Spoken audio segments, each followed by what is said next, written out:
આપણી વાણીથી પણ કોઈનો વધ ન થાય ને, આપણા કર્મથી કોઈનો વધ ન થાય, કોઈ એક્શનથી ક્યારેય કોઈને તકલીફ ન થાય, આવું વર્તીએ ને ત્યારે એ દિવાળી તરફ પહોંચતા હોઈએ છીએ. વ્યક્તિ છે ને એન્ટરટેનમેન્ટ જાણે છે, તેને સેલિબ્રેશન નથી આવડતું. જે સમયે જે છે એનો ઇષ્ટતમ ઉપયોગ આવડે તો લક્ષ્મી મળે. કારણ કે ઘા કરનારા છે ને ક્યારે સામેથી ઘા ન કરે, એ પીઠ પાછળ જ ઘા કરે. ફટાકડા જ ખાલી હવે દિવાળીનું મહત્વ છે કે એનું એક આધ્યાત્મિક મહત્વ છે આનું. એક રાવણ બધાના મનમાં છે, એનો વિનાશ આ દિવાળી ઉપર કરવો હોય તો કઈ રીતના કરી શકાય? તમારા અર્થે આધ્યાત્મિક ધન સાચું શું હોય છે? સાચો ભક્ત કોને કહેવાય? પ્રેમાનંદજી મહારાજનું વ્યક્તિત્વ એવું છે કે એમાં એવું લાગે કે ભગવાને જે વિભૂતિ યોગમાં કહ્યું છે, કૃષ્ણએ પ્રેમાનંદની વિભૂતિના સ્વરૂપમાં ભગવાને એમનામાં છે. ભગવાનનો એક હાથ ઉપર, આ હાથ ઉપર એટલે પર્વત જેવું કંઈ મહાકાય પણ તારી ઉપર આવવાનું હશે ને, પ્રકૃતિના ગમે તેટલા તાંડવ હશે, એનાથી હું તારી રક્ષા કરવા માટે તૈયાર ઊભો છું. કૃષ્ણ છે ને પ્રેમનો ભૂખ્યો છે, બાકી એને હિસાબ કરતા આવવાનું. તમારા અર્થે સાચી શાંતિ શું હોય છે?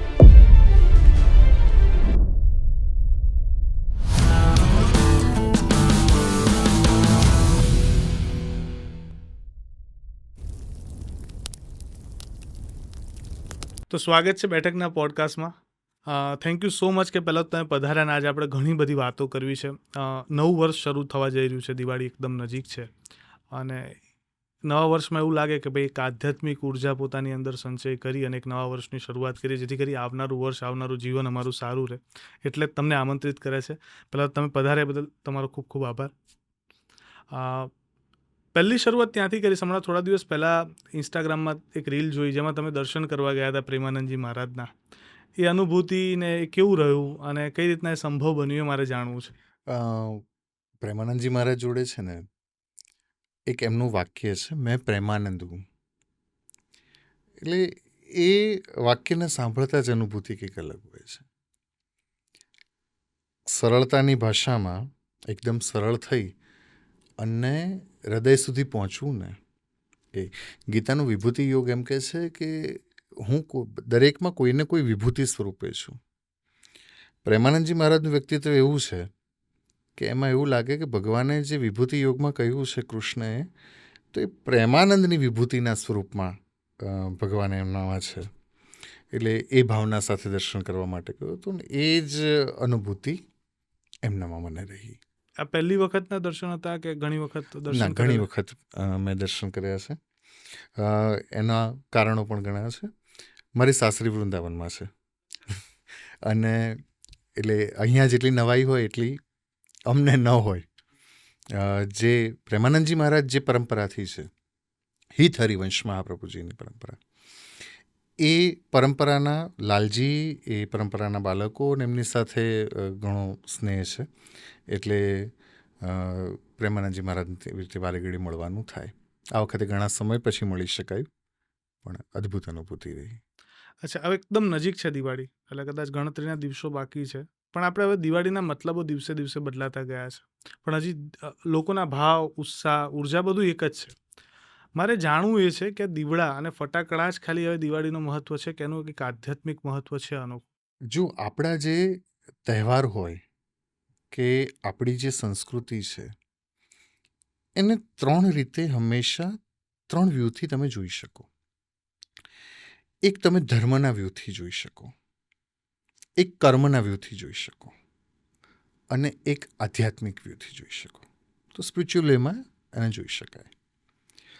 ધર્મનો વ્યૂ અલગ છે. એક સાવ સામાન્ય વાત આપણે બધા જ કહી દેતા હોઈએ કે રામજી પધાર્યા અને આપણે દિવાળી કરી. કાળી ચૌદસ હોય તો નરકાસુરનો વધ થયો. એ બધું જ આપણે કહી દેતા હોઈએ છીએ. તો આ ધર્મનો વ્યૂ છે. કર્મનો વ્યૂ સેલિબ્રેશન, એ પણ બહુ સમજવા જેવી વસ્તુ છે કે વ્યક્તિ છે ને એન્ટરટેનમેન્ટ જાણે છે, એને એન્ટરટેનમેન્ટ આવડે છે. આજના વ્યક્તિને સેલિબ્રેશન નથી આવડતું. ડિફરન્ટ છે એન્ટરટેનમેન્ટ અને સેલિબ્રેશન. તો દિવાળી પોતે સેલિબ્રેશન કરવાનું, તો કર્મની રીતમાં ઇન્વોલ્વ થવું, એ અર્થમાં. આધ્યાત્મિક અર્થ દિવાળીનો છે, પ્રકાશ કરવાનો છે, દીવો કરવાનો છે. અને દીવો કેવળ અંદર નહીં, બહાર પણ કરો છો, અંદર પણ કરો છો. તો કેવળ બહાર નહીં, અંદર પણ દીવો તમારે કરવાનો છે. કોડિયું છે ને એને હૃદય માનો, ઘી છે એને કરુણા માનો, અને બાતી અહંકાર, તમારા અહંકારને બાળી અને જ્ઞાનરૂપી પ્રકાશ તમે પ્રજ્વલિત કરો. એ દીવો છે. એક બહુ નાની વાત કહું કે ગુરુ એક શિષ્યને એક અંધારી કોટડી આપીને પછી કીધું કે આને પૂરેપૂરી ભરી દે. પેલા વિચાર કર્યો કે હું શેનાથી ભરું. બહુ વિચાર કરીને પછી એણે કુટીરની મધ્યમાં એક દીવો કર્યો.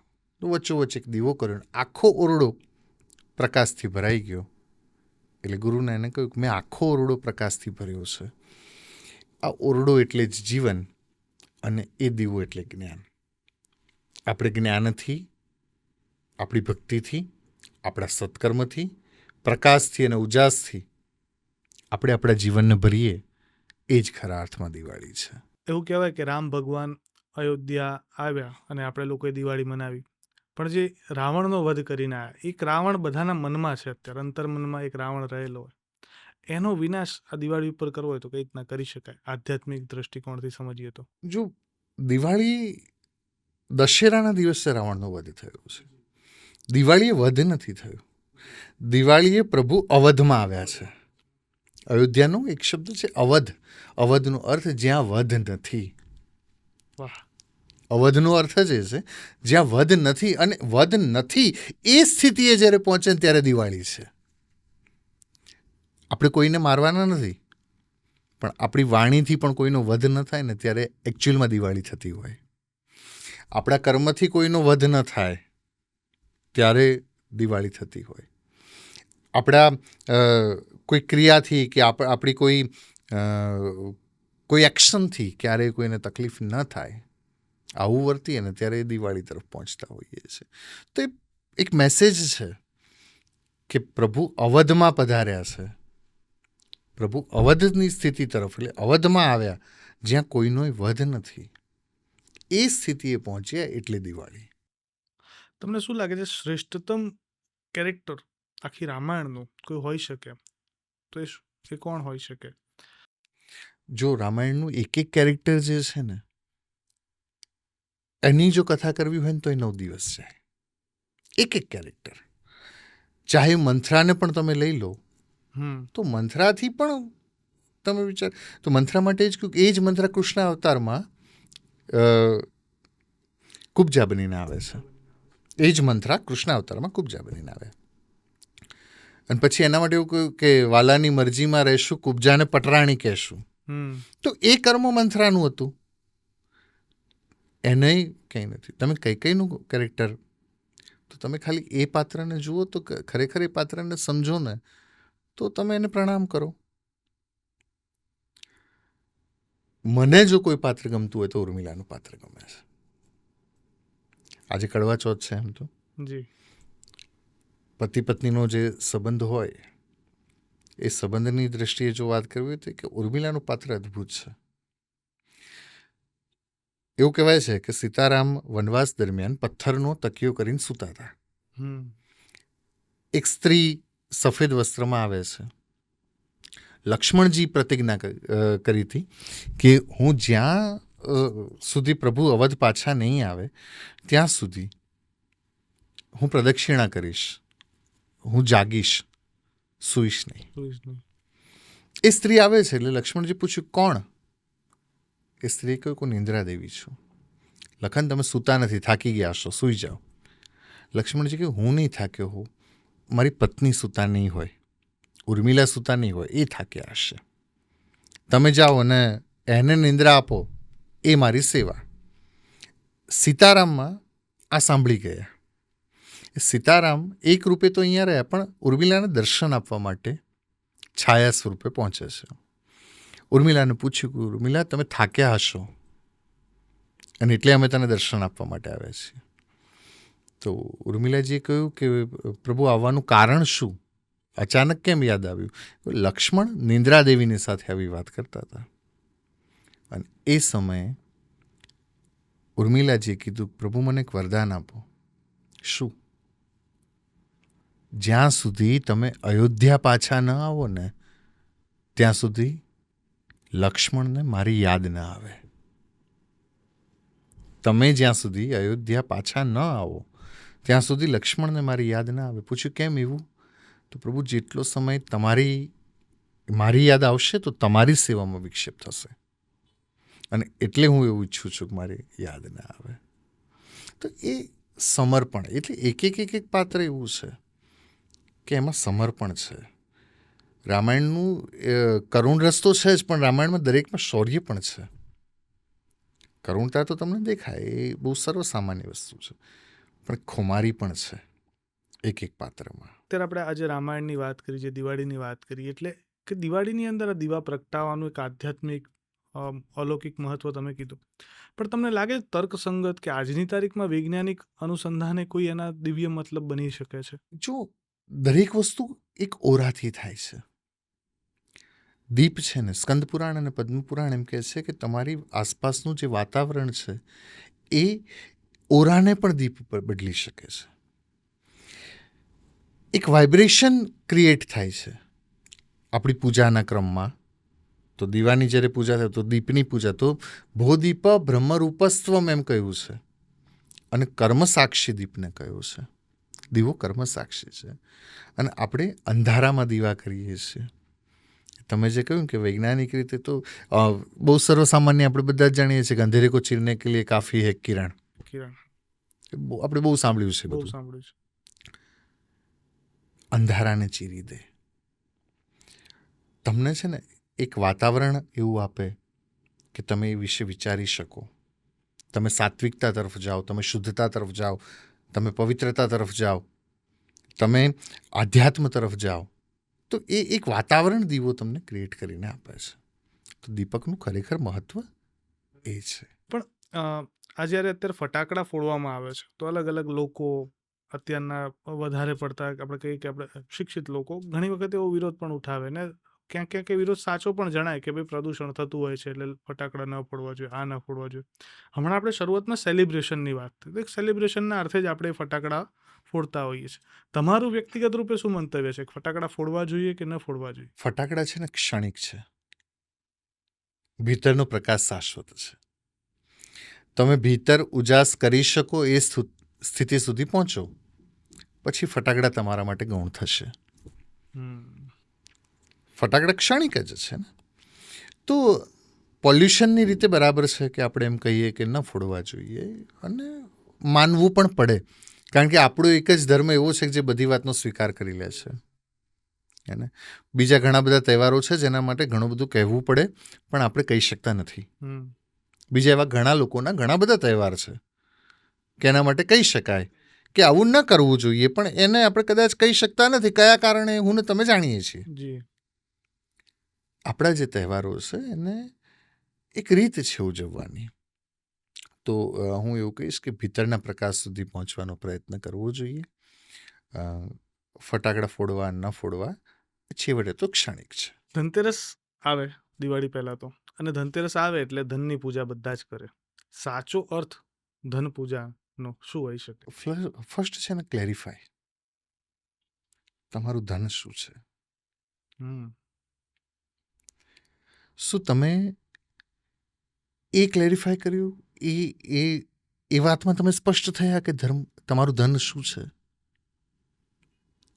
વૈષ્ણવને પૂછવાનું તો એમ કે ધન્ય તેરસ, ધનતેરસ ન કે શું કે ધન્ય તેરસ. કયું? તો કે સાચું ધન તો એના માટે પરમાત્મા છે.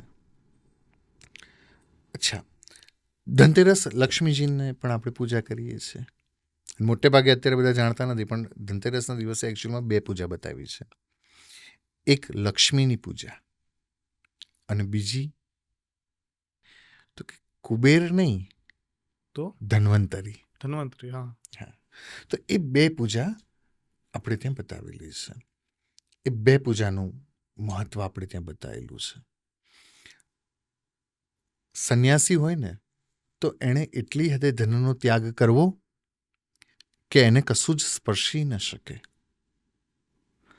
અને ગૃહસ્થી હોય, આ પહેલી વખત નિવેદન કરીશ, અને આ જે નિવેદન છે બહુ અલગ લાગશે બધા કરતાં, કે સંન્યાસીએ એટલી હદે ધનનો ત્યાગ કરવો કે એને માયા સ્પર્શી ન શકે, અને ગૃહસ્થી હોય એણે એટલી હદે ધનનો સ્વીકાર કરવો કે એના અધ્યાત્મના માર્ગમાં ક્યારેય બીજું કશું જ અડચણરૂપ ના થાય.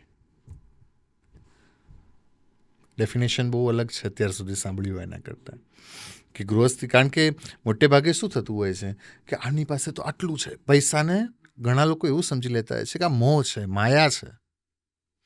અરે માયા છે ભાઈ, છેવટે તો છે તો પરમાત્માની. માયા પણ કોની છે? તો છે તો પરમાત્માની. તો સીધી વસ્તુ એ છે કે આપણે ત્યાં છે ને ક્યારેય એનો અનાદર નથી.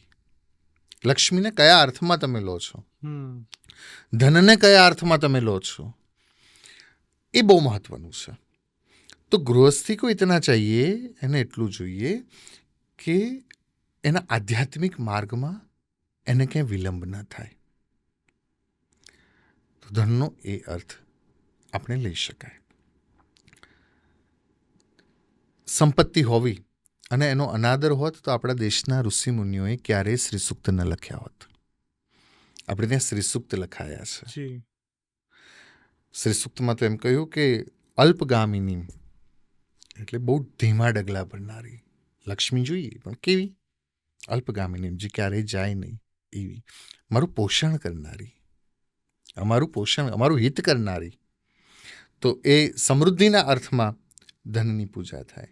અને ધન શું છે ક્લેરિફિકેશન મેં કહ્યું ને, એટલે એમાં બે વસ્તુ વિશે કહ્યું કે પૈસાદાર હોવું અને શ્રીમંત હોવું, એ બેમાં બહુ ફર્ક છે. એટલે ધનતેરસના દિવસે લક્ષ્મીજીને પ્રાર્થના કરીએ તો એ પ્રાર્થના કરીએ કે પૈસાદાર તો ચલો એ તો કદાચ આપણે બધા વ્યવહારમાં છીએ ને કરીશું, મને શ્રીમંતાઈ આપે. એટલે કેવળ ધન હોવું અલગ વસ્તુ છે અને શ્રીમંતાઈ હોવી. પણ તમે શ્રી સૂક્તકની વાત કરીને, એમાં ઘણી વખત એવું હોય કે સામાન્ય મનુષ્ય જે શ્રી સૂક્તકના પાઠ કરે એને કદાચ એના મતલબો નથી સમજાતા, બસ એ વાંચી જાય છે. મતલબ સમજ્યા વગર, એની પાછળના રહેલા ભાવ સમજ્યા વગર, કારણ કે લખનારને પોતાના ભાવ લખ્યા છે જ્યારે લખાયા છે ત્યારે, અને એ ભાવને સમજ્યા વગર જ્યારે હું વાંચન કરું તો શું મને એનું ફળ મળે ખરું? તમે મંત્રના અર્થમાં કરો છો ત્યારે એનું ફળ છે, પણ જ્યારે તમે એવો વિચાર કરો છો કે મારે વ્યવહારિક રીતે એને અપનાવવું છે તો તમારે એનો અર્થ સમજવો પડે. તમારે વ્યવહારિક રીતે જ્યારે અપનાવવું છે, કોઈ પણ કથા હોય, કોઈ પણ શ્લોક છે, તો તમે એને મંત્રના રૂપમાં લો, એ ડિફરન્ટ થિંગ છે. પણ જ્યારે તમે એકચ્યુઅલમાં શું છે એ સમજવાનો પ્રયત્ન કરો ત્યારે, જેમ કે આપણે બધા જ લક્ષ્મીજીના પ્રાગટ્યની વાત કરીએ તો લક્ષ્મીજી પ્રગટ થયા સમુદ્રમાંથી, બધાને ખબર છે. પણ કેવી રીતે પ્રગટ થયા? તો કયું? સમુદ્ર મંથન. સમુદ્ર મંથનમાં 3 મુખ્ય વસ્તુ હતી. કાચબો, કુર્મ સ્વરૂપ નારાયણ, એની પર મેરુ પર્વત અને એને બાંધેલા વાસુકી નાગ. હવે આટલું જ જો ખાલી સમજો ને તો એનો અર્થ, એની પાછળ જે ગૂઢાર્થ છે એ સમજવાનો પ્રયત્ન કરવો જોઈએ. વાસુકી નાગ કેમ? બીજા કોઈ નેત્રા કેમ ન કર્યા? જે સમયે જે છે એનો ઇષ્ટતમ ઉપયોગ આવડે તો લક્ષ્મી મળે. જે સમયે તમારી પાસે જે અવેલેબલ છે, મોટે ભાગે માણસને તકલીફ ક્યાં છે, દુઃખી ક્યારે થાય છે? જે અવેલેબલ નથી એની પાછળ દોડે છે, એટલે દુઃખી થાય. તો વાસુકીના નેત્રા કરે, ધેટ મીન્સ કે તમારી પાસે જે છે એનો ઇષ્ટતમ ઉપયોગ. અને પછી મંદરાચલ પર્વત, એમ કહ્યું છે પર્વત, મેરુ પર્વત. તો ગંગા સતીનું ભજન છે ને કે મેરુ તો ડગે પણ જેના મનડા ડગે નહીં પાનબાઈ, મન આપણું મેરુ પર્વત જેવું હોય. અને પછી છે ને એક તૈયારી હંમેશા રાખવી પડે, અને એ છે પીઠ મજબૂત રાખવાની. કારણ કે ઘા કરનારા છે ને ક્યારેય સામેથી ઘા ન કરે, એ પીઠ પાછળ જ ઘા કરે. એટલે તમને હરાવનારા પણ ક્યારેય સામે ન આવે, એ પાછળથી જ આવે. એટલે એ તૈયારી તમે રાખો. લક્ષ્મીજીનું પ્રાગટ્ય થયું. હવે એક બહુ સરસ કથા વિષ્ણુ પુરાણ આદિમાં મળી રહે છે કે લક્ષ્મીજી હાથમાં વરમાળા લઈ અને 16 સખીઓની સાથે આવે છે. બંને તરફ દ્રષ્ટિ કરી તો બધા જ દેવતાઓ અમને વરો, અમને વરો, અમને વરો એમ કરીને કહેતા હતા. સાગરથી હિમાલય સુધીની લાઈન લાગી, આવું લખ્યું છે. અને વળી પાછી ત્યાંથી રિટર્ન સાગર સુધી આવી. એટલી મોટી લાઈન હતી કે લક્ષ્મી અમને વરે, અમને વરે. તો લક્ષ્મીજી વરમાળા લઈને બધાને જોતા જોતા જાય છે. ઘણી બધી કથા એમાં છે, પણ પછી નારાયણની સામે જોવે છે ને ત્યારે નારાયણની તરફ લક્ષ્મીજી જોવે છે ને એ વખતે નારાયણના સ્વરૂપનું વર્ણન છે. તો નારાયણ કેવા હતા? તો કે 4 હાથવાળા હતા, ચતુર્ભુજમ, શંખ ચક્ર ગદા પદ્મ ધારણ કરીને. લક્ષ્મીજી નારાયણને વરમાળા પહેરાવા તૈયાર થયા તો પહેલામાં પહેલું શંખ, દેટ મીન્સ ચેલેન્જીસ. તમારામાં એ સ્વીકારવાની તૈયારી છે? ચેલેન્જ કરવાની, ચેલેન્જ સ્વીકારવાની એ તૈયારી. તો એનું પ્રતીક છે શંખ. ગદા શક્તિ અને ન્યાયનું પ્રતીક છે. તમારામાં એ તૈયારી છે. અને પછી કીધું સુદર્શન. તમારામાં સુદર્શન, પોઝિટિવ જોવાની તૈયારી છે. તમે જોજો, મોટે ભાગે જે સક્સેસ નહીં હોય ને એવા લોકો જ કોઈ સક્સેસ હશે ને એનું સારું નહીં બોલતા હોય. કોઈની પાસે એની પાસે તો બહુ પૈસા છે, અથવા તો એની પાસે આવું છે. અને તમે જોજો, જે ખરેખર સક્સેસ થવાના છે અથવા તો થઈ ગયા છે, ક્યારેય કોઈનું નેગેટિવ નહીં બોલતા હોય, એ એપ્રિશિએટ કરતા હશે. તો સુદર્શન, તો પોઝિટિવ દ્રષ્ટિકોણ એ. અને પછી કમળ, સોફ્ટનેસ. તમારામાં વિનમ્રતા કેટલી છે, હે ને? તો તમારામાં વિનમ્રતા કેટલી છે એ જોવાય. અને એ પછી એક વર્ણન, એવું ઘણું બધું વર્ણન છે એમાં. અને પછી એક નજર નાખી તો સામે જ્યારે લક્ષ્મીજી જુએ છે ને તો નારાયણની નજર પોતાના જ પગમાં હતી. નારાયણ નીચું જોઈ રહ્યા છે, અર્ધ બીડેલા નેત્ર, પોતાના જ પગમાં. તો એનો અર્થ એ છે, જે વ્યક્તિ પોતાના આચરણમાં ધ્યાન આપે ને એને લક્ષ્મી વરે. વ્યક્તિએ ક્યાં ધ્યાન આપવાનું છે? તો આગળ જે કથા હતી ને એમાં કે ઘણા બધા દેવતાઓ ટકા જોઈ રહ્યા હતા, ઘણાના નેત્ર બંધ હતા, ઋષિ મુનિઓના નેત્ર બંધ હતા, એવી વાત છે. તો પોતાના આચરણમાં ધ્યાન આપવું, પોતાના સદાચરણમાં જે ધ્યાન આપે ને તો પછી એને લક્ષ્મી મળે છે. તો આપણે ત્યાં ઘણી બધી સિમ્બોલિક કથા આવી પણ આના છે. મતલબ આ રીતના લોકો સમજી નથી શકતા હોતા. એકચ્યુઅલી છે ને, શ્રી સૂક્ત તો ખરા અર્થમાં શ્રી સૂક્ત અને પુરુષ સૂક્ત એવા છે કે એને IIM-માં ભણાવવામાં આવે છે. શ્રી સૂક્ત અને પુરુષ સૂક્ત અને IIM. તો આ વિષય એકચ્યુઅલી મેનેજમેન્ટનો વિષય છે, જો આપણે એને ખરા અર્થમાં સમજી શકીએ. તમે મને બહુ સરસ વાત કીધી, જે રીતના તમે કથાનું વર્ણન કીધું કે સિમ્બોલિક રૂપે છે એને સમજવી પડે, ડીકોડ કરવી પડે. જો દરેકનો એક ભાગ છે. કોઈક તમને આધ્યાત્મિક વસ્તુ બતાવે છે, ક્યારેક તમને કર્મ બતાવી દે છે. મેં હમણાં તમને કહ્યું એમાં કેટલું આવી ગયું ભાઈ, એક નેત્ર પોતાના ચરણમાં છે તો કર્મ પણ બતાવી દીધું સિમ્બોલિક વેમાં. અને પોતાને તો કર્મ પણ બતાવશે, તમને ભક્તિ પણ બતાવશે, તમને જ્ઞાન પણ બતાવશે. પણ આ છે ને, લક્ષ્મીની વાત કરીને તો તમે એક અલ્પગામિની શબ્દ કીધો, પણ આપણે એવું કહીએ કે મારા ઘરમાં લક્ષ્મી પ્રવેશે તો સ્થિર લક્ષ્મી આવે, આવી આપણે વાત કરતા હોઈએ. હવે સાચા અર્થમાં સ્થિર લક્ષ્મી રહે કે આવે કે અલ્પગામી લક્ષ્મી, તો એવી લક્ષ્મી માટે મનુષ્યની અંદર કેવા ગુણો હોવા જરૂરી છે? પહેલામાં પહેલું તો એ સ્વીકારી લેવાનું કે લક્ષ્મી ક્યારેય નારાયણ વગર કોઈના થયા નથી અને થવાના નથી. લક્ષ્મી નારાયણના જ છે. એટલે જો જીવનમાં નારાયણ હશે ને, નારાયણનો અર્થ શું થાય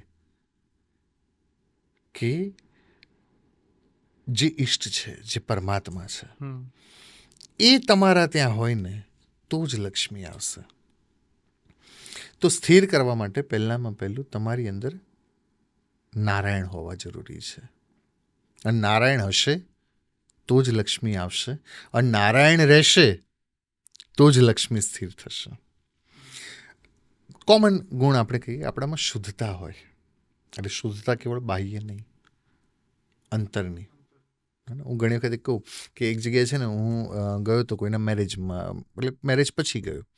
સ્વાભાવિક રીતે આપણે પૂછતા હોઈએ, ગુજરાતી ભાષા છે કે કોઈનો પ્રસંગ પતી જાય પછી એમથી કંઈક થાક લાગ્યો હશે નહીં, એક આપણી એક કોમન વ્યવહારની રીત છે. એટલે કે મહારાજ ગોળથી માંડીને ગોળ સુધી બધું સોંપી દીધું હતું, ક્યાંય થાક નથી લાગ્યો, પણ ગાલ દુખે છે. હું થોડુંક હવે મારે પૂછવું ન પૂછવું હું ચિંતામાં, ક્યાંક આપણી મર્યાદા નડે, એટલે મારાથી રહેવાયું નહીં, એટલે મેં પૂછી લીધું, બેન ગાલ દુખે એવું કેમ? એટલે કે બધા આવે ને એટલે ખોટી ખોટી સ્માઇલ આપીને, હે ને. આપણે બાલ મંદિરમાં ગાતા હતા કે હેત લાવી હસાવ તું સદા રાખ દિલ સાફ, આ આપણે કહેતા હતા.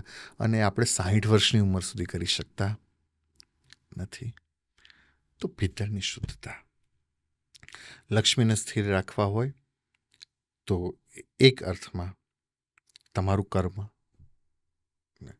કારણ કે જે આરસીસીના પિલ્લરોને જેસીબી મશીનને તોડતા વાર લાગે છે ને, એને તમારી જીભ વહેલા તોડી નાખે છે. આંબાની ઉપર જેટલી કેરીઓ આવે ને એટલો આંબો નમે, અને નમે નહીં તો ડાળખા ભટકી જાય. બહુ સાચી વાત. है ना. પેલી એક શાયરી નહોતી કે तुम्हारा लहजा बता रहा है तुम्हारी दौलत नहीं नहीं है, जो खानदानी अमीर होते हैं वो मिजाज रखते हैं नर्म अपना. તો વિનમ્રતા તમારામાં આવે, લક્ષ્મીને સ્થિર રાખવા હોય, કરુણા તમારામાં આવે, આ બહુ જરૂરી છે. અચ્છા, દરેક વ્યક્તિના મનમાં એક કામના હોય કે ભાઈ મારા ઘરમાં લક્ષ્મી સ્થિર રહે, સુખ શાંતિ સમૃદ્ધિ આવે, મારા બાળકો હંમેશા હસતા રહે, એમની જે મનોકામના હોય પૂર્ણ થાય, મારી પત્ની અનુકૂળ રહે, માતા પિતાનું સ્વાસ્થ્ય સારું રહે. આવા બધા પ્રશ્નો એક વ્યક્તિના મનમાં ચાલતા હોય. હવે આના માટે એ અલગ અલગ પ્રકારની ભક્તિ કરતા હોય, કોઈ રિચ્યુઅલ્સ ફોલો કરતા હોય, એવું વાતાવરણ પણ બેલેન્સ કરતા હોય, છતાં સંભવતઃ ઘણી વખત એવું બનતું હોય છે કે એવું નથી બનતું, કે એવી જે એમની કામના છે પૂર્ણ થતી નથી. તો આના માટે શું એવી વસ્તુઓ છે કે જેનું ધ્યાન રાખવું જોઈએ, કે એ પ્રમાણે વર્તવું જોઈએ?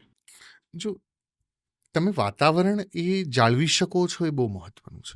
આજના માણસની તકલીફ એ છે કે એને જોઈએ છે બધું જ, પણ એ વાતાવરણ આપણે જાળવી શકતા નથી.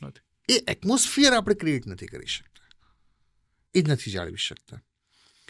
સિમ્પલ વેમાં તમને કહું કે આપણે ઉમરાની પૂજા કરતા હોઈએ તો શું છે, બહુ સમજવા જેવી વસ્તુ છે. ઉમરાની ઉપર સાથીઓ તિલક વગેરે કરીએ, અને એ શાના માટે? ગામડામાં પહેલાં જોયું હોય તો લાકડાનો ઉમરો હોય અને બારસાખ હોય, ટોડલો કહેતા આપણે, અને એને જ્યારે બેસાડવા માટે આવે ને ત્યારે કડિયો ઘી પીતો, આવું કહે છે, કડિયો ઘી પીતો. અને એમાં દેશી ભાષામાં ગામમાં એમ કહેતા કે ઘી પીનારી માતા અંદર હોય. તો શાસ્ત્ર એમ કહે છે કે ધ્રુત માતૃકાઓ ત્યાં વાસ કરે છે. અચ્છા, આમાં એથી આગળ જ્યારે થોડો અભ્યાસ કરો ને તો એમને એક જ શબ્દની વાચા છે. એટલે ઉમરામાં રહેલા દેવ એ એક જ શબ્દ બોલે છે, અને એ એક જ શબ્દ છે તથાસ્તુ. તથાસ્તુનો અર્થ થાય એમ થઈ જાઓ. હવે તમારા ઘરમાં ઝઘડો થયો હોય ને તમે એમ કહો કે એ તારું તો શું કહેશે? તથાસ્તુ. અને તમારે એમ તો કે તે તારામાં કોઈ ઠેકાણા નથી, શું કહેશે? તથાસ્તુ. તમારા ઘરમાં ઝઘડો થાય ને એમ કે આ કશું નથી કરવાનું, કશું નથી કરતો, તથાસ્તુ. તમે નેગેટિવ વારંવાર ક્રિએટ કર્યા કરો કે આપણે તો આવું જ છે, નિશાસા નાખે, તથાસ્તુ કહેશે. અને સેમ વેમાં તમે પોઝિટિવ બોલો છો કે એ ભાઈ ચિંતા ના કરતો, કાલ સવારે સારો દિવસ આવશે, તો શું કે? તથાસ્તુ. ખભે હાથ મૂકીને એમ કે તું ચિંતા નહીં કરતો, બધું સારું થઈ જશે, શું કે? તથાસ્તુ. તો એ વાતાવરણ આપણે ઘરમાં બનાવવું પડે જેથી કરીને સમૃદ્ધિ, સુખ, ચેન અને શાંતિ આપણા ઘરમાં રહે. વાહ! આ ખરેખરમાં ઉમરાનું પૂજન તો ઘણા કરતા હોય છે, પણ પૂજન પછીની જે આ વિધિ છે, વિધાન છે, આની સમજૂતી જ નથી લોકોમાં. નથી હોતી. અને એને સમજવું બહુ, જેમ કે આપણે શ્રી સવા કરીએ છીએ, દિવાળીનો દિવસ હોય, ચોપડા પૂજન કરે બધા, એટલે શ્રી સવા લખે. આ શ્રી સવાનો મિનિંગ એ સમજવા જેવો છે. સવાયુ, એ સવાયુ થાય એવો પ્રયત્ન હોય કે સવાયુ કરવાનું છે. તો એ શ્રી સવા આપણે લખતા હોઈએ છીએ, 5 ચાંદલા કરતા હોઈએ, આપણે ત્રિશૂળ, સ્વસ્તિક. હકીકત તો એ છે કે અત્યારે લોકોને સ્વસ્તિક બનાવતા પણ નથી આવડતું. મોટે ભાગે ઘરોમાં સ્વસ્તિક બનાવે તો ખોટી રીતે સ્વસ્તિક બનાવે, ઊંધા બનાવે છે. ઊંધા બનાવે કોઈ રીતે. તો સ્વસ્તિકનો પણ એક નિયમ છે, સ્વસ્તિકની એક મહત્તા છે. સ્વસ્તિક બ્રહ્મનું પ્રતીક છે, સ્વસ્તિક કલ્યાણનું પ્રતીક છે. તો એ પૂજા કરવાની રીત, એની એક અદબ, 2 વસ્તુને તમે સાચવી લો ને તો તમારાથી ક્યારેય દુઃખ ના આવે. એક તમારા ઘરનો ઉમરો સાચવી લો અને એક તમારા ઘરનું પાણીયારું સાચવી લો. મુશ્કેલી એ છે કે આજે 99% ઘરોમાં, 99% બોલું છું, 99% ઘરોમાં પાણીના માટલા નથી. સીધા આરોમાંથી આપણે પાણી લેતા હોય છે.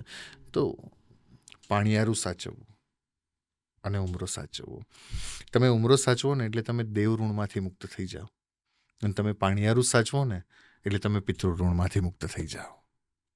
કઈ રીતના સાચવી શકાય પાણીયારું જો કોઈને સાચવવું હોય તો? એની એક અદબ છે, એની એક મર્યાદા છે, શાસ્ત્ર વિધાન આપણે ત્યાં એવું કહ્યું છે. ઉમરાને પર ક્યારેય જે ઘરમાં પોતું કરતા હોઈએ આપણે ન કરીએ.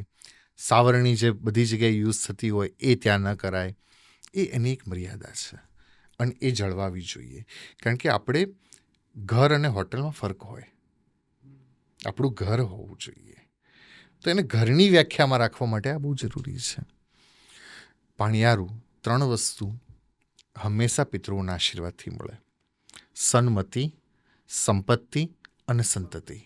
આ 3 વસ્તુ પિતૃઓના આશીર્વાદથી મળે છે.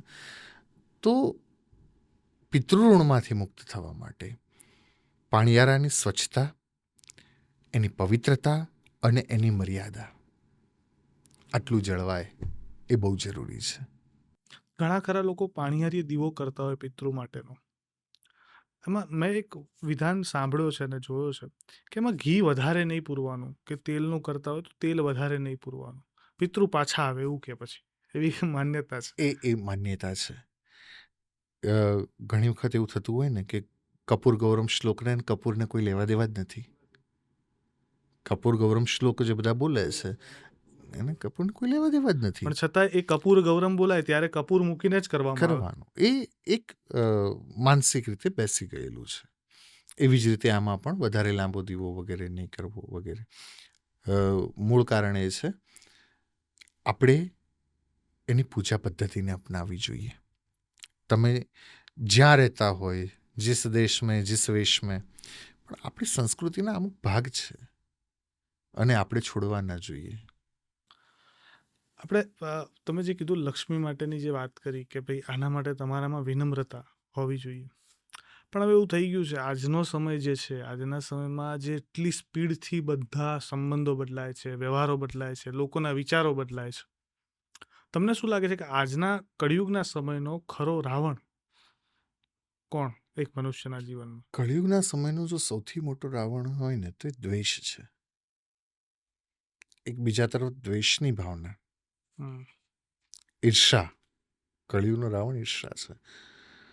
અને એ વખતે જે રાવણ હતો એ તો છે જ, એ છે અહંકાર. આપણે નહીં, અત્યારે તો કોમ્પિટિશન લાગે કે એના કરતાં અમારો રાવણ મોટો. કાંકરિયામાં દર દશેરાએ રાવણ બળે છે. મુશ્કેલી એ છે કે દર વર્ષે મોટો થતો જાય છે.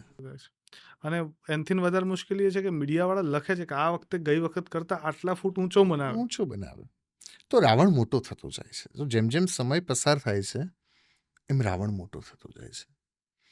રાવણના ઘણા બધા પ્રકાર છે. 10 માથા એટલું જ નહીં, પેલું રામકથાને તમે ધ્યાનથી વાંચો અથવા તો આપણે રામાયણ જોયું હોય તો રાવણ ઘણા બધા રૂપ લઈ લે છે. આજે રાવણ કયું રૂપ લે છે ને એ ખબર નથી પડતી. હું તમને બહુ સીધી એક નાની એવી વાતમાં કહું કે પહેલાંનો એક સમય હતો કે ભાઈ બીજનો દિવસ હોય ને એટલે બેન સવારથી રાહ જોતી હોય કે મારો ભાઈ આવશે. અત્યારે બેનને ખબર જ હોય આવવાનો નથી. રક્ષાબંધનના દિવસે જેની 4-4, 5-5 બહેનો હોય એ ભાઈનો હાથ રાખડી વગરનો હોય. બને છે. 3 ભાઈ હોય, 4 ભાઈ હોય અને ભાઈબીજના દિવસે બેનના ઘરે, નહીં તો આપણો રિવાજ એ છે કે બેનના ઘરે ભાઈ જાય, પણ જતો પણ નથી. એટલે પૂછે કેમ? એટલે કે અમારે જમીનના ડખા ચાલે છે, સહીઓ બાકી છે. એટલે હું ઘણી વખત એમ કહી દઉં કે જમીનોના ભાવ વધ્યા અને ભાઈ બહેનના ભાવ ઘટ્યા. જમીનોનો ભાવ વધી ગયો, ભાઈ બહેનનો પ્રેમ ઘટી ગયો. નહીં તો આપણે એ હતા કે પેલું નાનું છોકરું હોય ને, નાનું છોકરાને એક હાથમાં પ્રસાદ આપેલો, બીજો હાથ ધરીને એમ કે મારા ભાઈનું કે મારી બહેનનું આમ માગતા હતા. અને પછી એ જ મોટા થયા પછી સહીઓ માટે લડે એટલે ખરા અર્થમાં વિચાર એ કરવાનું કે આપણે મોટા થયા ખોટા થયા. આ બહુ બહુ ઊંડી અને બહુ જોરદાર વાત કરી તમે. કારણ કે આ છે ને એકદમ અત્યારના સમયને સાંકળતી અને આ જોવા મળતી, ક્યાંક હું પણ જોતો હોઉં આજુબાજુમાં, આવા કિસ્સાઓમાંની વાત છે. પણ જેમ જેમ સમય બદલાય છે એ પ્રમાણે લોકો પ્રેક્ટિકલ બહુ થઈ ગયા. અને હવે આની જોડે જોડે એક બીજું ચલણ ચાલ્યું છે, ન્યુક્લિયર ફેમિલીવાળું, સ્વતંત્ર 2 લોકો જ રહેતા હોય. આજ જ્યારે તમે આટલું બધું વાંચન કર્યું, આટલું બધું ભક્તિભાવ, ને કારણ કે જે કથાઓ કહો છે બધી કથાઓમાં ક્યાંય ન્યુક્લિયર પરિવાર તો છે જ નહીં, એક સંયુક્ત પરિવારની જ કથાઓ છે બધી. જ્યારે તમે આ બધા ન્યુક્લિયર ફેમિલીમાં થતા બનાવો જોવો, કિસ્સાઓ જો, ત્યારે કેવું થાય? ને એ વખતે કોઈ સમજાવવા માટે કોઈ કથા કે એવો કોઈ પ્રસંગ તમે વણતા હોય જે અત્યારે કદાચ કહી શકાય? જો એક જ વાત સમજવાની છે કે પરિવારમાં મતભેદ હોય હમ શક્ય છે. વ્યક્તિમાં મતભેદ હોઈ શકે. એકનો મત અલગ હોય, બીજાનો મત અલગ હોય. મતભેદ હોય એનો વાંધો નહીં, મનભેદ ન થવા દેશો. મને મતભેદ હોઈ શકે, મનભેદ ન થવો જોઈએ. કારણ કે આ જે ફ્લેટોના ભાવ વધે છે એ એકચ્યુઅલમાં શેના કારણે વધે છે?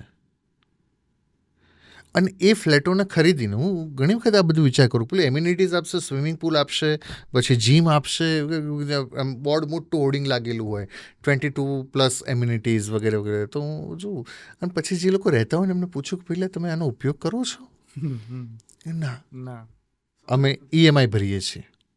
મતલબ એટલું મગજ અમારું શાંત છે જ નહીં કે આ કશું કરી શકીએ, એટલો સમય છે જ નહીં કે અમે આ કરી શકીએ. હે ને? તો આ બીજાને પછી એ લોકો એટલું પ્રેશર સહન કરતા હોય છે. એ શેને કારણે થઈને? કારણ કે પોતાના બાપને છોડ્યો. ટ્રુ. જેણે પોતાના પિતાને છોડ્યા ને એણે જ બીજાના પગ પકડવા પડ્યા. કે હમણાં બહુ સરસ ચાલ્યું હતું કે પહેલાં કોઈ એમ કહેતું હતું કે અમારે ગામડે 2 વીઘા જ જમીન છે અને અમે બહુ ગરીબ હતા. એટલે પછી પૂછે કે હવે કે બધું સરસ છે, કે હવે શું છે તમારી પાસે? એટલે કે એક ફ્લેટ છે 1 BHK, 50 લાખની લોન ભરું છું દર મહિને, EMI આવે છે. તો કે પહેલાં તમે શું ખાતા હતા? તો કે અમે દૂધ ને દહીં ને છાશ ને બધું રેગ્યુલર મળી રહે. હવે કંઈક જ ટાઈમ દૂધ લાવીએ છીએ. કેમ કે પહેલાં ભેંસો હતી, 2 વીઘામાં ભેંસ થઈ છે, રાખી શકતા હતા. પછી તો કે પહેલાં 2 વીઘામાં અમે અમારા પૂરતું શાકભાજી કરી લેતા હતા. અત્યારે મુશ્કેલ છે. અત્યારે ભાવ વધે તો ચિંતા થાય છે. તો ખરેખર આપણે આગળ વધ્યા કે પાછળ ગયા એ વિચાર કરવાની જરૂર છે. પણ છે ને આ બહુ સરસ વાત કરી. પણ આ છે ને હવે અત્યારના સમાજને સમજવા જેવી વસ્તુઓ અને વિષયોની વાત છે. પણ હું ફરી પાછો દિવાળીના આપણા મૂળ ટોપિક ઉપર આવું, કારણ કે મારે છે ને દિવાળીના રિલેટેડ હજી ઘણા પ્રશ્નો છે. અને પ્રશ્નમાં મહત્વનો પ્રશ્ન તો એ જ છે કે જે હું વૈષ્ણવ પરંપરાની અંદર પુષ્ટિ માર્ગમાં જોઉં છું કે દિવાળી પછીના જે નવા વર્ષમાં જે રીતના દર્શનનો ભાવ રહેલો છે એ છે ને બધા કરતાં અલગ છે. મને વ્યક્તિગત રૂપે વૈષ્ણવ બહુ વધારે ગમે, કારણ કે એમની જે ભક્તિ કરવાની જે પદ્ધતિ, પરંપરા અને રૂઢિ છે બહુ જ અદ્ભુત અને બહુ જ લાગણીસભર છે. અને આજે પણ એ જીવંત છે ઘણા ખરા અર્થે. એટલે મારે એ જ જાણવું છે કે દિવાળી પછીથી જે શરૂઆત થાય નવા વર્ષમાં એ કઈ રીતની થતી હોય છે, એના વિશે કંઈક વાત કરી શકો? ઠાકોરજીને નૂતન વર્ષથી અન્નકૂટથી શરૂઆત થાય. ભગવાનની સેવા તો નિત્ય હોય જ છે. જી. કારણ કે વૈષ્ણવ તો જ્યારે શરીર શાંત થાય ને ત્યારે પણ નિત્ય લીલામાં પ્રવેશ કરે છે. તો ભગવાન તો નિત્ય લીલા કરે જ છે, પણ એ સમયે સન્મુખ અન્નકૂટ ધરીએ છીએ. અને એ અન્નકૂટ એ શરૂઆત કોણે કરી? તો સ્વયં ઠાકોરજીએ કરી છે. શ્રી કૃષ્ણએ શરૂઆત કરી છે. એમ કહ્યું કે તમારે બધાએ મારી પાસે સામગ્રી લાવવાની, હું એનો સ્વીકાર કરીશ. એ તદેકતાની શરૂઆત, હું એ જ છું, હું સર્વસ્વ છું, હું બધી જ જગ્યાએ છું, કહેવાની શરૂઆત જાણે ભગવાને એક ગોવર્ધન લીલાના સમયથી કરેલી. કારણ કે એક એવી કથા છે કે ઠાકોરજી એક સમયે પૂજા કરે છે અને બીજું રૂપ ધારણ કરી અને શ્રી ગિરિરાજ ગોવર્ધનમાંથી પ્રભુ પ્રગટ થાય છે. તો એ ભાવના સાથે વૈષ્ણવ પરંપરામાં હંમેશા આજે પણ ઠાકોરજીને સન્મુખ અન્નકૂટ ધરવામાં આવે છે. બધા જ સ્વાદ, બધી જ સામગ્રી ઠાકોરજીની આગળ સિદ્ધ કરવામાં આવે અને ભગવાન એનો સ્વીકાર કરે છે. તો એ શરૂઆત ત્યાંથી કરતા હોઈએ છીએ.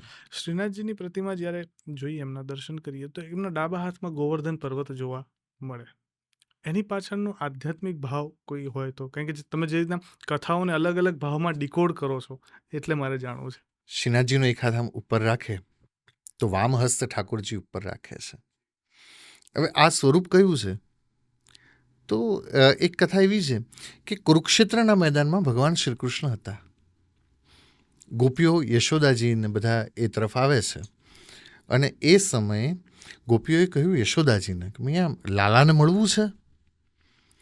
યશોદાજી કહ્યું કે હા, લાલાને બોલાવું. પછી શ્રી કૃષ્ણ સુધી સમાચાર પહોંચે છે. ઠાકોરજીને કહે છે કે ભાઈ તમે, ઠાકોરજીને એમ કહ્યું કે લાલાને દર્શન કરવા છે મૈયાને. ઠાકોરજી યશોદાજીને દર્શન આપવા માટે આવે છે ને એ વખતે યશોદાજીને શ્રી કૃષ્ણનો સંવાદ થાય છે. અને પછી ગોપીઓની સન્મુખ જોઈ અને ભગવાન પૂછે છે કે તમે કહેતા હતા ને કે પ્રાણ છૂટી જાય, તો તમે અત્યાર સુધી રહ્યા કેવી રીતે? હા, આટલો બધો વિયોગ તમારી આંખોમાં દેખાય છે, તમે મને જોઈને રડો છો, તમે અત્યાર સુધી રહ્યા કેવી રીતે?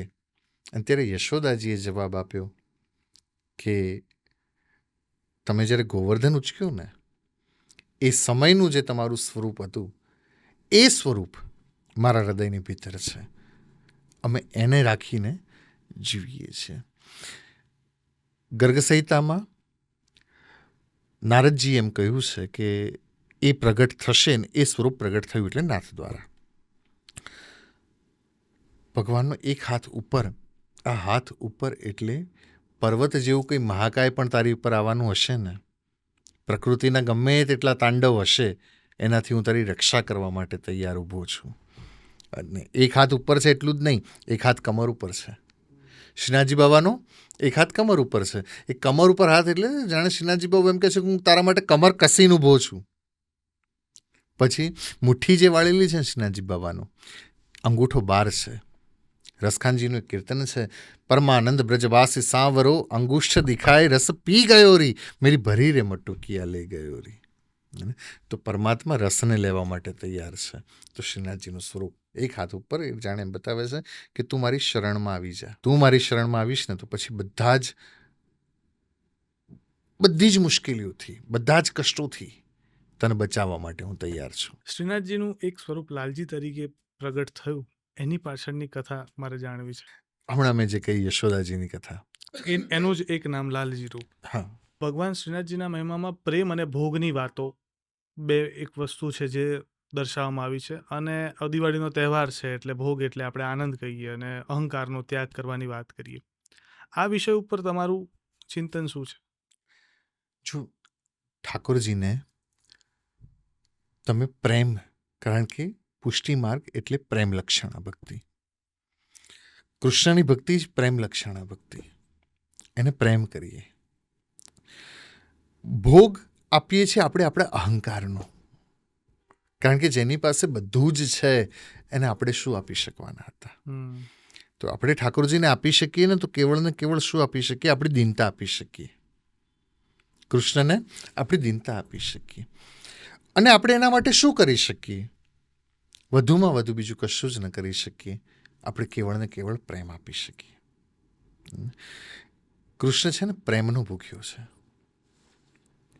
બાકી એને હિસાબ કરતા આવડતું નથી. ઠાકોરજીને હિસાબ કરતા આવડતું નથી. મુઠ્ઠી તાંદુલના બદલામાં મહેલ આપી દે, એને હિસાબ આવડતો નથી. બાસુદી કે દૂધપાકની જગ્યાએ ઝેર પીવા બેસી જાય મીરાબાઈના, એને હિસાબ આવડતો નથી.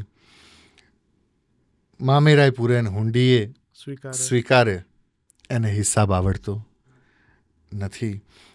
અને ઝેર આપનાર અને દૂધ પીવડાવનાર બેને વૈકુંઠ આપી દે, એને હિસાબ આવડતો નથી.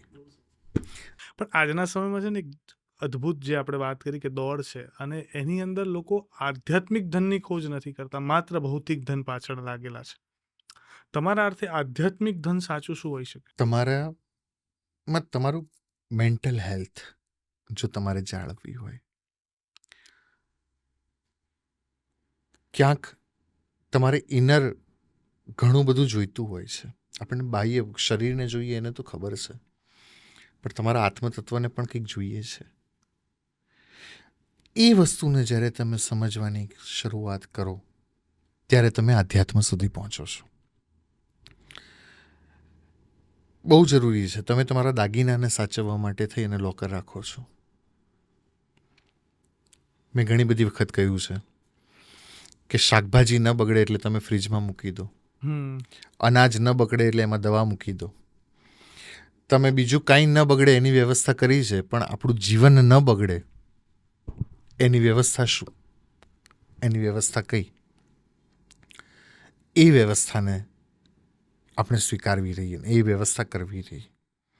અને જ્યાં સુધી એ નહીં હોય ને ત્યાં સુધી આ લોકોનું પણ, કારણ કે તમે એવું માની લો કે આ બધું જ કરીને અમે સેફ છીએ, હા ખરેખર નથી.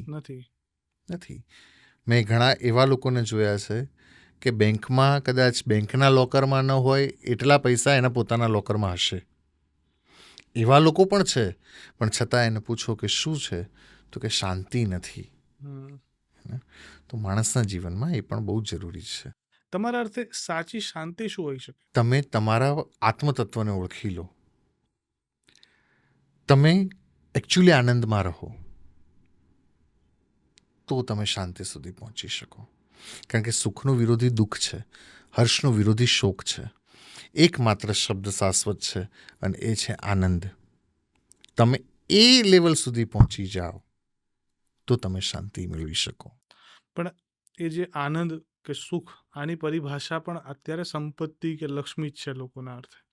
એટલે ફરી પાછો લક્ષ્મી ઉપરની જ વાત કરીશ કે મહાલક્ષ્મી અને અલક્ષ્મી, આ બે શબ્દ ઘણી વખત આપણે સાંભળતા હોય. આ બંનેમાં તફાવત શું છે? મટીરિયાલિસ્ટિક તમે થાઓ હમ એ અલક્ષ્મી છે. જેને ખરા અર્થમાં આપણે લક્ષ્મી કહેતા હોઈએ છીએ, લક્ષ્મી એ નથી. તમે મટીરિયલને લક્ષ્મી કહો તો એ અલક્ષ્મી છે. મટીરિયલથી ઉપર જઈએ અને જે તમને ખરેખર સુખ, ચેન, શાંતિ, પ્રસન્નતા આપનાર હોય એ મહાલક્ષ્મી છે. તમને આનંદ આપનાર હોય એ મહાલક્ષ્મી છે. જ્યાં તમે મટીરિયલથી મતલબ ભૌતિકવાદ તરફ જઈ રહ્યા છો કે તમને એમ લાગે છે કે આટલું મળી ગયા પછી મને શાંતિ મળશે, સુખ મળશે, એ તો પેલું મૃગજળને જોઈ અને હરણું દોડે હા એના જેવી સ્થિતિ છે કે એટલે પહોંચ્યા પછી ખરેખર એ ન હોય, ન હોય. એવું કશું જ ન હોય. અને ઘણા લોકોને એમ લાગે ગાડી આવી જાય પછી સુખ, હમ પણ જેની પાસે ગાડી હોય એને સુખ ન આપતી હોય એ અલક્ષ્મી છે. હમ જે તમને તણાવ આપે, સ્ટ્રેસ આપે, ડિપ્રેશન આપે એ અલક્ષ્મી છે.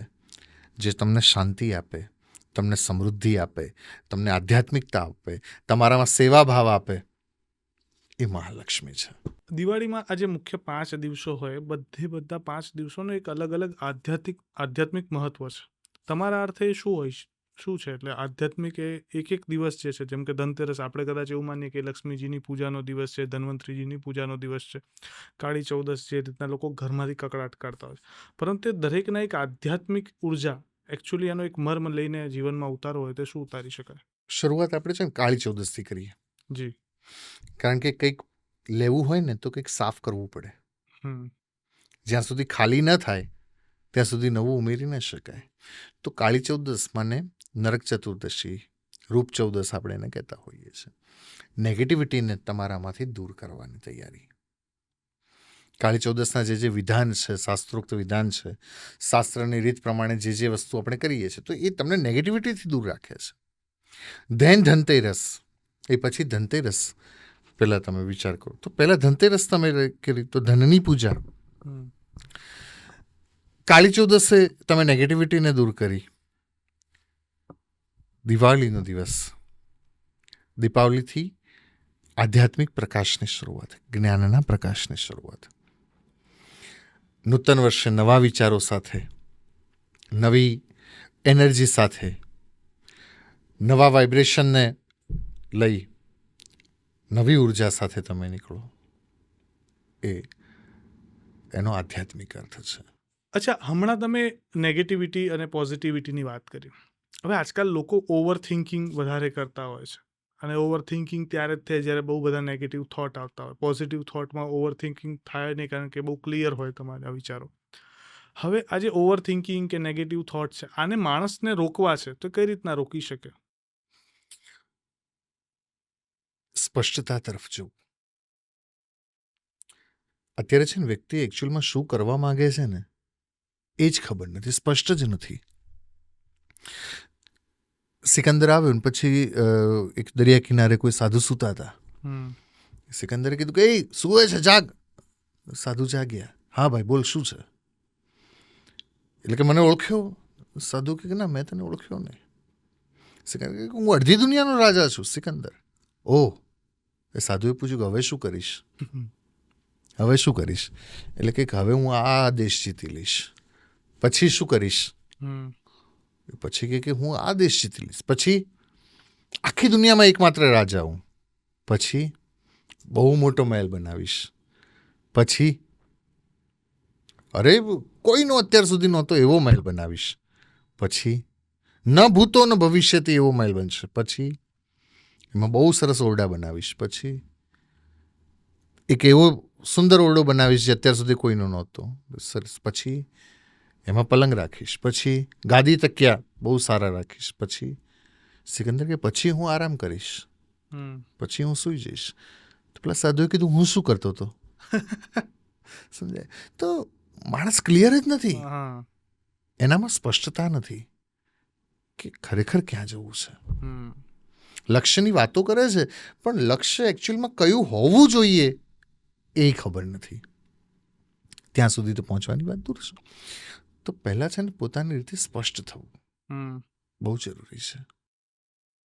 આ લોકો એવું કહેતા હોય છે કે અમે ભક્ત છીએ, ભક્તિ કરીએ છીએ, પણ તમારા હિસાબે સાચી ભક્તિ કે સાચો ભક્ત કોને કહેવાય? જે કર્મને સંભાળી શકે, જે કેવળ ને કેવળ ઈશ્વરને પ્રેમ કરે છે, એ ભક્ત છે. મને છે ને એક ધ્રુવભટ્ટ દાદાનું એક કવિતા બહુ ગમે છે. આખી દુનિયા જ્યારે ભગવાનની પાસે માગે ને ત્યારે એમણે કહ્યું કે મારી કંઈ ચિંતાઓ કરશો નહીં રામ, અને તમે નિરાતે સૂઈ જજો શામળા. આ પ્રેમ છે. પ્રેમ કે મારી કંઈ ચિંતાઓ કરશો નહીં રામ, અને તમે નિરાતે સૂઈ જજો શામળા.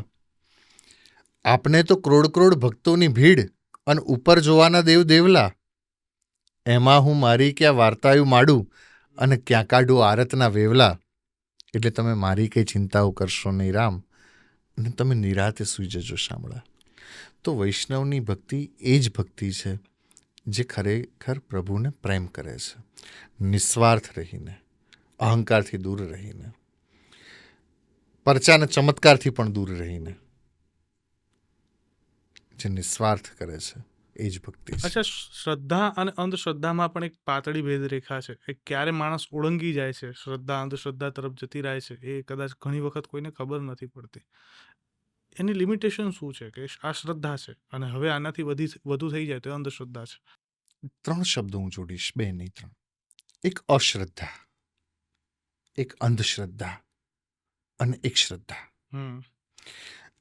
અશ્રદ્ધા ખરાબ છે એટલી જ અંધશ્રદ્ધા પણ ખરાબ છે. અશ્રદ્ધા તમને ભગવાનથી દૂર રાખે છે, અંધશ્રદ્ધા પણ તમને એકચ્યુઅલમાં પરમાત્માથી દૂર રાખે છે. જ્યાં તમને લૌકિક રીતે કંઈક જોઈએ છે, તમને આલોકનું કંઈક, તો તમે અંધશ્રદ્ધા તરફ પ્રેરાવ છો. બહુ એક સામાન્ય વસ્તુ કહું કે રામચંદ્રજીએ હનુમાનજીને મોકલવા પડે સંજીવની બુટી લેવા માટે. ધારત તો રામચંદ્રજી કરી શકત. અંધશ્રદ્ધા તમને કર્મથી દૂર કરે ને. કારણ કે ભગવાન છે ને અર્જુનની સાથે રહ્યા છે, અર્જુન વતી લડ્યા નથી. તો ભગવદ્ ગીતાનો ન્યાય એ છે કર્મની સાથે તમારે જોડીને રહેવું. જ્યાં તમે કર્મથી વિમુખ ગયા તો એ અંધશ્રદ્ધા છે. તમે કર્મ કરતા કરતા ભગવાનને ભજી શકો તો તમે શ્રદ્ધાના માર્ગ તરફ છો. ઘણી વખત પણ આ કર્મની વાત આવે ને તો ઘણા લોકો અકર્મમાં જતા રહેતા હોય છે કે આ ખોટું કર્મ છે. અને એમાં પણ કૃષ્ણ ભગવાનની એક બહુ સરસ વાત છે કે અકર્મણ્યતા શ્રાપ હે યોગી કર્મ સમાન. એટલે સાચો યોગી એ છે જે કર્મ કરતો રહે. પણ ઘણી વખત આ એવું કહેવાય કે ભાઈ સંસારથી કંટાળ્યા છે ને એટલે સંન્યાસ લઈ લઈશું, એવી વાતો કરતા હોય છે, એવું કરતા કોઈ નથી. પણ ખરેખરમાં એક સંન્યાસી પણ સાચો કર્મ તો એનું કરે જ છે. હવે મારે એ જાણવું છે કે સંસારી અને સંન્યાસી આ બંનેના કર્મમાં ભેદ શું પડે? સંન્યાસીના કર્મમાં ફરક એ છે કે એણે સંસારનું જોવાનું નથી. એણે કેવળ ને કેવળ પરમાત્માનું કાર્ય કરવાનું છે. એણે તપશ્ચર્યા, યોગ, ધ્યાન આ માર્ગ તરફ જવાનું છે. ગૃહસ્થીને કરવાનું શું છે? કર્મ, વ્યવહાર, સંસારની જે રીત છે એ. તો સંન્યાસી જે છે એ સંન્યાસીએ પોતાને ભગવાનની તરફ લઈ જવાના છે, એના માટે એ યત્ન કરે છે. ગૃહસ્થીનું અમારી ભાષામાં કહીએ તો ભગવાનને પોતાના સુધી લાવવાના છે. આટલો ફરક છે. પછી આપણે એવું કહીએ કે આપણા 4 મૂળ સ્તંભ જે કહેવાય કે ધર્મ, અર્થ, કામ, મોક્ષ. હવે મોક્ષમાં ઘણી વખત એવું થાય કે સંસારી મનુષ્યને મોક્ષ મળી શકે ખરો? એક શંકા રહેતી હોય, ઘણા લોકો આવું પૂછતા હોય. સંસારમાં છો, કર્મ એટલા ઘણા થતા હોય, ઘણા સાચા પણ છે, ક્યાંક ખોટા પણ થાય. તો એક સંસારી વ્યક્તિ મોક્ષ સુધી જઈ શકે ખરો? મોક્ષની પ્રાપ્તિ કરી શકે? મોક્ષની વ્યાખ્યા શું? મોક્ષની વ્યાખ્યામાં ઘણા એવું કહે છે કે વૈકુંઠ સુધી જવું, બીજી વખત આપણો આ ધરતી ઉપર જન્મ ન થવો, અને આ જીવન મરણના જે ચક્ર છે એમાં ન ફસાવો, આને કદાચ મોક્ષ માની શકે. મોક્ષની વ્યાખ્યા એ છે કે તમારું પરમાત્મા સુધી પહોંચવું. સીધી ને સિમ્પલ લેંગ્વેજમાં. બાકી ઘણી બધી વ્યાખ્યાઓ એમાં છે. તમે સદેહે જેટલા પણ આપણી પાસે જેટલી પણ કથાઓ છે ને એમાં તમે જુઓ કે દરેક ગૃહસ્થીને ભગવાન મળ્યા છે, દરેક સંસારીને જ ભગવાન મળ્યા છે. તમે તમારું કર્મ એવી રીતે કરો તો પછી મોક્ષ એ તમારા માટે નાનો થઈ જશે. તો ભક્તિ એ છે. શ્રીમદ ભાગવતમાં પ્રથમ સ્કંદમાં મહાત્મ્યની અંદર પ્રથમ અધ્યાયમાં શ્રીમદ ભાગવતમાં આવે છે કથાઓ. તો મહાત્મ્યની જે કથાઓ છે એ મહાત્મ્યની કથાઓમાં મુક્તિ માને મોક્ષને ભક્તિની દાસી કહ્યું છે. જે ભક્તિ કરે એનો તો દાસ છે. તો મોક્ષ તો બહુ નાની વસ્તુ છે. નરસિંહ મહેતાએ કહ્યું કે હરિના જન તો મુક્તિ ન માગે, માગે જન્મો જન્મ અવતાર રે, નિત સેવા નિત કીર્તન ઓછો નિરખવાનંદ કુમાર રે. તો તમે પરમાત્માની સમીપ રહી શકો એ સ્થિતિને પામી શકો, તમે પરમાત્મામાં ધ્યાન રાખી શકો એ સ્થિતિને પામી શકો, તમને પરમાત્માનું અનુસંધાન રહે એ સ્થિતિને પામી શકો ને, એ જ ખરા અર્થમાં મોક્ષ છે. તો પછી ઘણા લોકો આ મોક્ષની પ્રાપ્તિ માટે તેને સંસારી લોકો ઘણી વખત, મેં સાંભળ્યું છે ત્યાં સુધી, બધાના અલગ અલગ ભાવ હોય છે જ્યારે એકાદશી કે અગિયારસના વ્રત રાખે, પણ ઘણા ખરા વૃદ્ધો અગિયારસ માત્ર એટલે રાખે છે કે મોક્ષ મળે. આ કેટલું યોગ્ય છે કે માત્ર એ લાલસાથી વ્રત રાખવું? ઠાકોરજીની સેવાનો ભાવ ભિન્ન છે. હવે એમાં તો ક્યાંય ખરેખર મોક્ષની વાત આવતી નથી, કારણ કે એના માટે તો સેવા જ સર્વોપરી છે. ઠાકોરજી જ સર્વોપરી છે. જેને મોક્ષ જોઈતો હોય તો એ પ્રકાર છે આપણા શાસ્ત્રમાં બતાવેલા. તો કર્મકાંડ પદ્ધતિમાં મોક્ષ ઇત્યાદિ વાત છે, તો એનો આપણે અસ્વીકાર ન કરી શકીએ. ઘણા લોકો એવી ભાવના રાખતા હોય છે. હું હમણાં હરિદ્વાર ગયો તો એક માળી સાડીને ગંગાજીના જળમાં કરતા હતા, મળી પછી એને એવી ને એવી પેક કરતા હતા. મળી આ શું કરો છો? એટલે કે હું જ્યારે શરીર શાંત થાય ત્યારે વહુને કહીશ કે ઉડાડે, જેથી મને મોક્ષ મળે. તો આવા ઘણા બધા વિધાનો છે જે કર્મકાંડ પદ્ધતિમાં કયા છે. તો કર્મકાંડ પદ્ધતિ પ્રમાણે મોક્ષની અપેક્ષા એ કોઈ કરતું હોય. બાકી ખરેખર વૈષ્ણવ પરંપરા પ્રમાણે તો આપણે મોક્ષની અપેક્ષા રાખતા હોતા નથી, આપણે ઠાકોરજીની સેવાની અપેક્ષા રાખતા હોઈએ છીએ. પણ એક જીવનના 40, 45, 50 વર્ષ સુધીનું એક માનવ જીવન જે સંપૂર્ણ સંસારિક કર્મો કરતું રહે, અને પછી હવે એ ઉંમરના એ પડાવમાં છે કે જ્યાં હવે મૃત્યુ દેખાઈ રહી છે કે સમીપ છે, ત્યારે સડનલી એ ભીતની ભક્તિ ચાલુ થાય, તો એ ભક્તિનો સ્વીકાર ખરેખરમાં પરમાત્મા કરે ખરો? તમે કોમળ પુષ્પ ચડાવો ને ખીલેલું પુષ્પ ચડાવો, એની શોભા કંઈક અલગ હોય. કર્માયા પછી ચડાવી તો શકાય. પત્રમ પુષ્પમ ફલમ તોયમ યોમે ભક્તા પ્રયચ્છતિ એમ કહ્યું છે. ચડાવી તો શકાય, એટલે ભગવાન તો સ્વીકાર કરવાના જ છે. પણ તમે ખુલેલું પુષ્પ ચડાવો કળીઓની માળા ચડાવો અને કરમાયેલું કે સુકાયેલું પુષ્પ ચડાવો, તો એ બેમાં ભેદ તો હોય જ. અને ખરેખરમાં આ જે ચઢાવા, ભોગ, આ બધી વસ્તુ આપણા શાસ્ત્રોમાં, પરંપરામાં લખાઈ અને આપણી પૂજાના ભાવમાં છે. એટલે હું પોતે પણ જ્યારે ભગવાનની પૂજા કરતો હોઉં તો ફૂલ, હાર, આ બધું તો સ્વાભાવિક તો છે. એટલે આનાથી જ પૂજા થાય, મને તો એટલી સમજ છે ત્યાં સુધી.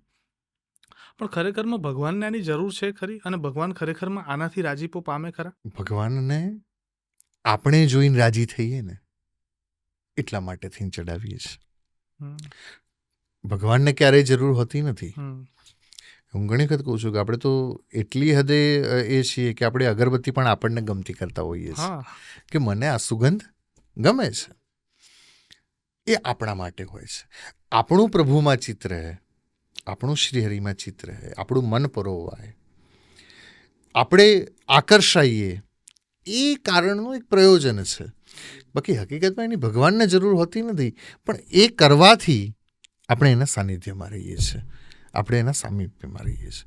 તો એના સાનિધ્ય માટે થઈ અને આપણે પ્રયત્ન કરતા હોઈએ છીએ. એવું કહેવાય કે જેની તમે ભક્તિ કરો ને, તમારી અંદર પ્રકૃતિ પણ એક પ્રભુ જેવી, પરમાત્મા જેવી થોડી ઘણી આવવા લાગે. જો તમે હનુમાનજીની ભક્તિ કરતા હોય તો તમારી અંદર વીર રસ આવે, બહુ સ્વાભાવિક છે. કૃષ્ણની ભક્તિ કરો તો સૌમ્યતા, પ્રેમ, કરુણા, આવા ભાવ તમારી અંદર આવવા લાગે. Is it true? હા, હા, આપણે તે પ્રમાણ છે. તમે ચંડીપાઠના અમુક શ્લોકનું પઠન કરો તો તમને ક્રોધ આવે, આવે. તમને અમુક શ્લોકનું પઠન કરો તો તમે શાંત થાઓ. ત્રાટકનો નિયમ છે, જે તમે જુઓ છો ને, ધ્યાનથી જે જુઓ છો, એના ગુણ કોઈ ને કોઈ અંશે તમારામાં આવે છે. તો તમે જે સ્વરૂપની ઉપાસના કરો તો એ પ્રમાણે તમારી પ્રકૃતિ ઘડાય છે. અચ્છા, તમે ત્રાટકની વાત કરી, ચંડીપાઠની વાત કરી, એટલે એક થોડીક ડાર્કર સાઈડ, જેને આપણે તંત્ર ક્રિયા કહેતા હોઈએ છીએ. હવે બહુ તંત્ર તો આમ તો મારા હિસાબે ભક્તિનો એક માર્ગ જ છે, જો પોઝિટિવ વેમાં કરવામાં આવે તો. પણ ઘણા ખરા અર્થોમાં એ બ્લેક સાઈડ, ડાર્કર સાઈડમાં થતું હોય છે. તો એ ખરેખરમાં કામ કરે છે? કોઈ કાળો જાદુ કે કોઈ મારણ, મોહન, સ્તંભન, ઉચ્ચાટન ઇત્યાદિ આ બધા પ્રયોગો ખરેખરમાં છે? અને શું એ કામ કરે છે? યંત્ર, મંત્ર અને તંત્ર, આ 3 પ્રકાર છે. જે વસ્તુ યંત્રથી થઈ શકે એ યંત્રથી જ થઈ શકે, જે મંત્રથી થઈ શકે એ મંત્રથી જ થઈ શકે, અને જે તંત્રથી થઈ શકે એ તંત્રથી જ થઈ શકે. તંત્ર એક પ્રકાર છે. સ્ટીરોઇડ હોય હમ, તો એનો 2 રીતે ઉપયોગ થઈ શકે. એક દવા છે, એક ડ્રગ્સ છે, તો એનો ઉપયોગ આપણે 2 રીતે કરતા હોઈએ. એક કોઈના રોગને મટાડવા માટે, અને કોઈ શક્ય છે કે એનો વ્યસન તરીકે પણ ઉપયોગ કરે. સ્ટીરોઇડ રોગને મટાડે પણ ખરી, અને સ્ટીરોઇડ તમારા શરીરને નુકસાન પણ કરે છે, તો એની નેગેટિવ ઇફેક્ટ પણ છે, નેગેટિવ સાઈડ પણ છે. સેમ વેમાં તંત્રમાં તમે કઈ રીતે જાઓ છો, કયા તંત્રને અપનાવો છો, એની ઉપર ડિપેન્ડ છે. જો કે અત્યારના સમયમાં લગભગ કોઈ એવું રહ્યું નથી કે જે સાચી રીતે તંત્રને જાણતા હોય. મને કોઈ પૂછે તો હું એમ કહું કે શક્ય હોય ને એટલું તમારે એનાથી દૂર રહેવું. જેટલું શક્ય બને એટલું એ વસ્તુથી દૂર રહો. દૂર રહેવું. ભગવાન પર ભરોસો રાખો તો એ એના કરતાં વિશેષ કરશે, કારણ કે આપણા કરતાં આપણી એને વધારે ખબર છે. બહુ સરસ, અને બહુ જ ખરેખરમાં આનંદ થયો. ઘણી બધી એવી વાતો મેં આજે સાંભળી તમારા મુખેથી અને જાણી.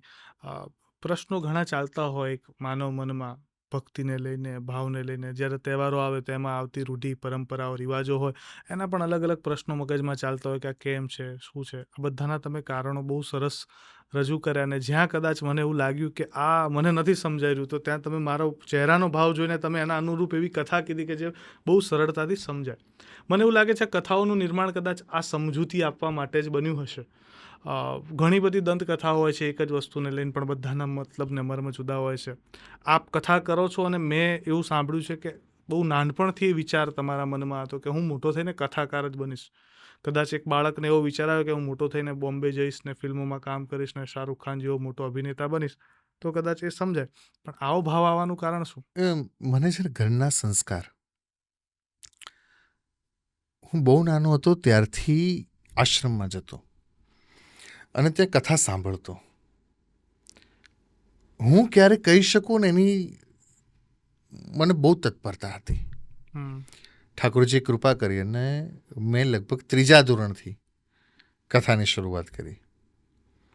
કે હું 3જા ધોરણમાં ભણતો હતો ત્યારે મેં કથાની શરૂઆત કરી એટલે આમ તો દીધી. કક્કો બારાક્ષડી માંડ શીખ્યા, એમાં આખી આખી કથા કઈ હા, રીતના સંભવ છે? એ કથા હું કરી શકતો હતો. મેં એક શરૂઆત નાના પ્રસંગો અને એવી રીતે, તો એ વખતથી મારી શરૂઆત થઈ ગઈ. એ ઠાકોરજીની કૃપા છે.